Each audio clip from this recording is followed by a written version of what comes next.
Vibe Radio à Dakar. Donc Philippe Doucet, journaliste depuis un certain temps, et notamment sur Canal+.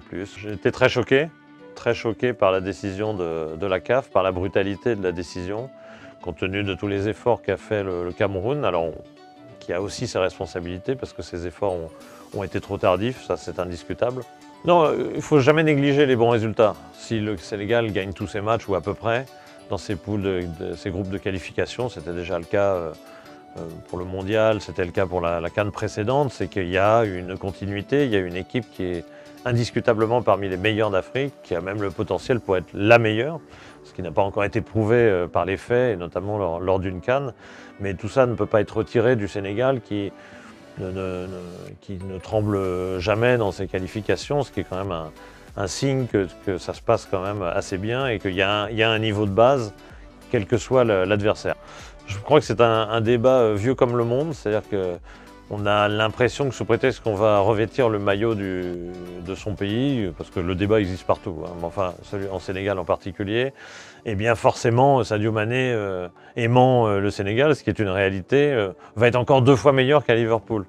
La vraie réalité, c'est qu'il n'est pas entouré de la même manière, il n'a pas une équipe du même niveau, il joue dans des stades, sur des terrains qui sont souvent abominables, et où il en est bien incapable de produire du football de qualité, et que du coup, on va être déçu, on va trouver que Sadio Mané ne réussit pas tel geste, ne réussit pas exactement ce qu'il fait à Liverpool sur une pelouse parfaite, entouré par des joueurs de très grande qualité. C'est un débat vieux comme le monde parce que c'est vrai pour tout le monde. Je pense que Sadio Mané a pu rattraper Mohamed Salah sur la 2e partie de l'année, et je pense qu'il n'y aura pas tant d'écart que ça, sachant, et que même Sadio Mané peut même peut-être inverser ce débat, sachant que les écarts dans le jury de France Football ne veulent pas dire grand-chose, parce qu'entre 6e et 22e, de toute façon, c'est des joueurs qui ont eu très peu de points.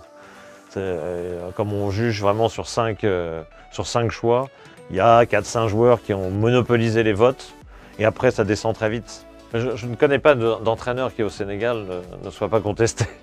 Ça fait partie des lois du genre, et il n'y a pas qu'au Sénégal, le même débat se ferait au Cameroun et autres. On a toujours à reprocher à un sélectionneur. J'ai vu avant la Coupe du Monde qu'on en était à des débats insensés sur le 22e ou 23e joueur de la liste, c'est-à-dire les joueurs qui ne jouent pas.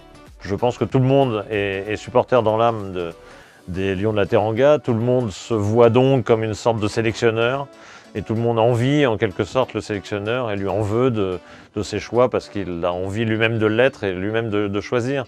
Donc c'est un débat un petit peu éternel. Peut-être qu'Aliou n'a pas fait tout ce qu'il fallait aussi sur le plan de sa personnalité. Parfois, peut-être devrait-il s'ouvrir davantage, peut-être a-t-il, en termes de communication, peut-être à avoir peut-être une attitude autre vis-à-vis des médias, vis-à-vis des supporters. Éventuellement, je peux concevoir ça.